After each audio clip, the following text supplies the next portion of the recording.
السلام علیکم ورحمۃ اللہ وبرکاتہ۔ چمکتے دمکتے ہنستے مسکراتے ساتھیوں، کہانی زبانی کی جانب سے خوش آمدید، جہاں آپ سنتے ہیں روزانہ ہر طرح کی کہانیاں۔ آج ہم آپ کے لیے لائے ہیں ہمسائے ملک سے ایک کہانی۔ جانتے ہیں نا ہمارے ہمسائے میں کون کون سے ملک ہیں؟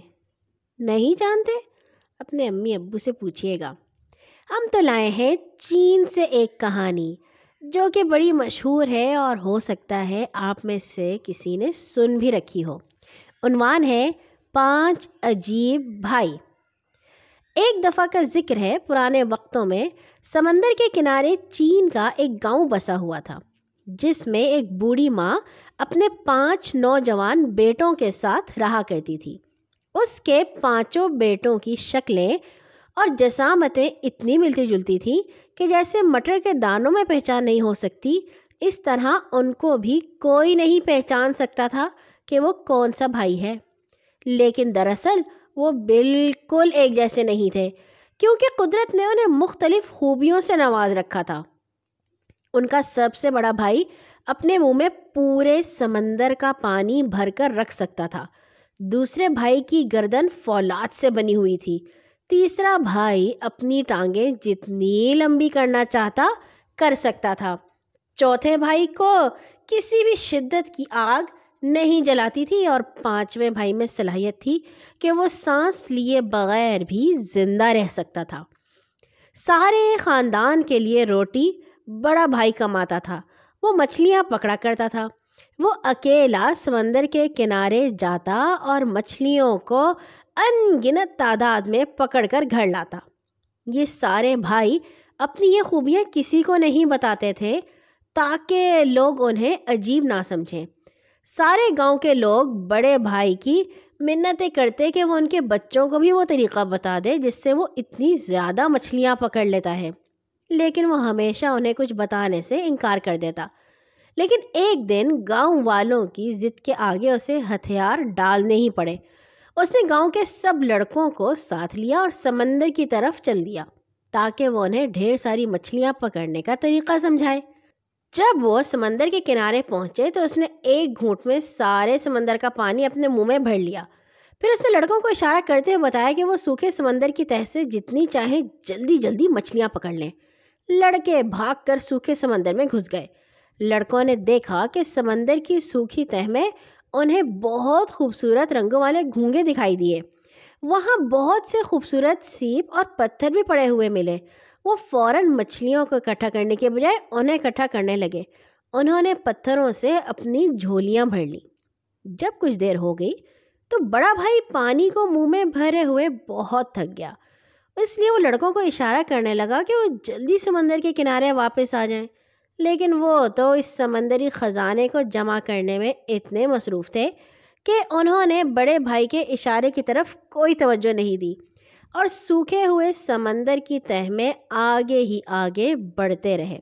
بڑا بھائی تنگ آ کر اچھلنے کودنے لگا، لیکن پھر بھی گاؤں کے لڑکوں نے جان بوجھ کر اس کی طرف نہ دیکھا۔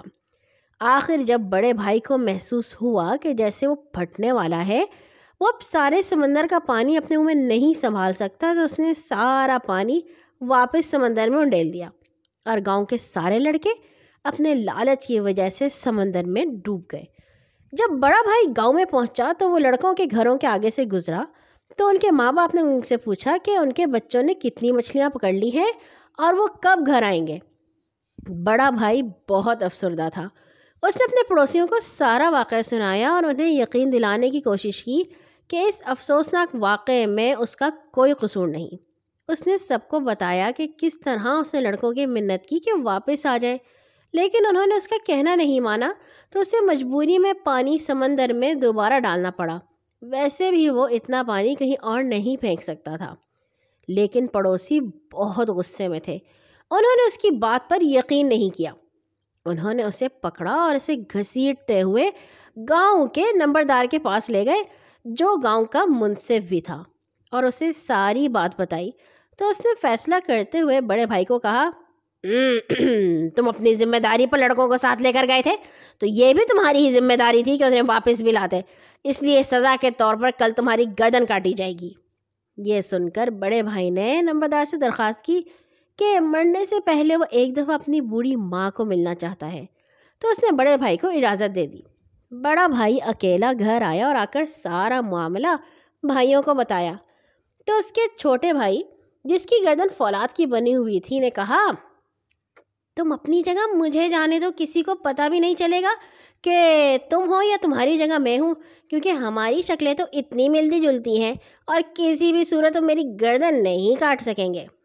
لہٰذا اگلے دن چھوٹا بھائی نمبردار کی عدالت میں گیا اور کہنے لگا، جناب بہت شکریہ، آپ نے مجھے میری ماں سے ملنے کی اجازت دی، بس اب میں مرنے کے لیے تیار ہوں۔ پھر چھوٹا بھائی اس لکڑی کے ٹکڑے کے پاس بیٹھ گیا جس پر اس کی گردن ماری جانی تھی، اور اپنی گردن اس لکڑی کے ٹکڑے پر رکھ دی۔ تب جلاد نے اپنی تیز دھار تلوار سے اس کی گردن پر وار کیا، لیکن تلوار اس کی گردن پر لگ کر اچٹ گئی اور اس کی گردن کو کوئی نقصان نہیں پہنچا۔ یہ دیکھ کر فوراً ایک اور تلوار منگوائی گئی جو زیادہ تیز تھی، اور پھر ایک اور تلوار، لیکن ہر دفعہ وہی ہوتا جو پہلے ہو چکا تھا، کوئی تیز دھار تلوار اس کی فولادی گردن کو نقصان نہ پہنچا سکی، بلکہ اس کی دھار کند ہو گئی۔ آخر وہ جھنجھلایا ہوا جلاد اسے واپس نمبردار کے پاس لے گیا اور کہنے لگا، محترم، اس کی گردن کاٹنا ناممکن ہے کیونکہ اس کی گردن فولاد سے بنی ہوئی ہے۔ منصف نے نیا حکم سنایا، ہاں، اس شخص کو سمندر میں پھینک دیا جائے۔ جب یہ فیصلہ چھوٹے بھائی نے سنا تو اس نے کہا، جناب میں آج ماں کو الوداع کرایا تھا، لیکن کیونکہ مجھے کل سمندر میں ڈبویا جائے گا تو مجھے دوبارہ ماں کو ملنے کی اجازت دی جائے۔ مکھیا نے اسے پھر اجازت دے دی۔ بھائی گھر واپس آیا اور انہیں دوبارہ مشورہ کیا۔ یہ سن کر وہ بھائی جو اپنی ٹانگیں اپنی مرضی سے لمبی کر سکتا تھا، اس نے کہا، سو میں جاؤں گا۔ لہٰذا اگلے دن تیسرا بھائی عدالت میں پہنچا۔ کسی کو بھائیوں کی تبدیلی کا ایک دفعہ پھر علم نہ ہو سکا۔ اسے کشتی میں بٹھا کر سمندر کے بیچ لے جایا گیا اور اسے وہاں سمندر میں پھینک دیا گیا، لیکن ڈوبنے کی بجائے تیسرے بھائی نے اپنی ٹانگیں اتنی لمبی کر لیں کہ وہ سمندر کی تہہ کو چھونے لگیں۔ اب بھی اس کا سر پانی سے باہر تھا۔ اسے نکال کر پھر کشتی میں بٹھایا گیا اور مزید گہرے سمندر میں لے جایا گیا، لیکن اس کی ٹانگیں سمندر کی گہرائی جتنی لمبی ہوتی گئیں اور وہ ڈوب نہ سکا۔ اسے ایک دفعہ پھر نمبردار کے سامنے پیش کیا گیا۔ اس دفعہ نمبردار نے حکم دیا کہ اسے ابلتے ہوئے تیل میں پھینک دیا جائے۔ تب ایک دیگ میں تیل ڈال کر اسے ابالا جانے لگا تو اس نے ایک دفعہ پھر نمبردار سے پوچھا کہ کیا وہ اپنی ماں کو مل کر بتا سکتا ہے کہ وہ ابھی تک زندہ ہے؟ نمبردار مان گیا۔ جب اس کے بھائیوں نے منصف کا یہ فیصلہ سنا تو چوتھا بھائی جسے آگ نقصان نہیں پہنچاتی تھی، اس نے کہا کہ یہ سزا وہ جھیلے گا۔ تب ادھر جب تیل کڑکنے لگا تو چوتھے بھائی کو دیگ میں پھینک دیا گیا۔ وہ اس بڑی دیگ میں یوں تیرنے لگا جیسے کسی ٹھنڈے پانی کی جھیل میں۔ وہ جلادوں کو کہنے لگا، یار آگ اور تیز کرو، یہ تیل تو گرم ہی نہیں ہوا۔ جب جلادوں کو یقین ہو گیا کہ آگ اس کا کچھ نہیں بگاڑتی تو وہ اسے دوبارہ نمبردار کے پاس لے گئے۔ نمبردار نے سارا معاملہ سن کر سارے گاؤں کی پنچایت بلا لی کہ اب کیا کیا جائے۔ تب سب نے فیصلہ کیا کہ اس قیدی کو مارنے کا ایک ہی طریقہ بچا ہے کہ اسے ایک بڑے سے کریم کے کیک میں زندہ گاڑ دیا جائے۔ سبھی لوگ آٹا اور چینی اکٹھی کر لائے۔ گاؤں سے باہر اینٹوں کا ایک بڑا چولہا بنایا گیا۔ ایک دفعہ قیدی کو پھر سے ماں کو ملنے کی اجازت دے دی گئی تو اس بھائی کی جگہ پانچویں بھائی کو گاڑ دیا گیا۔ البتہ اسے کوئی فرق نہیں پڑا کیونکہ وہ سانس لیے بغیر زندہ رہ سکتا تھا۔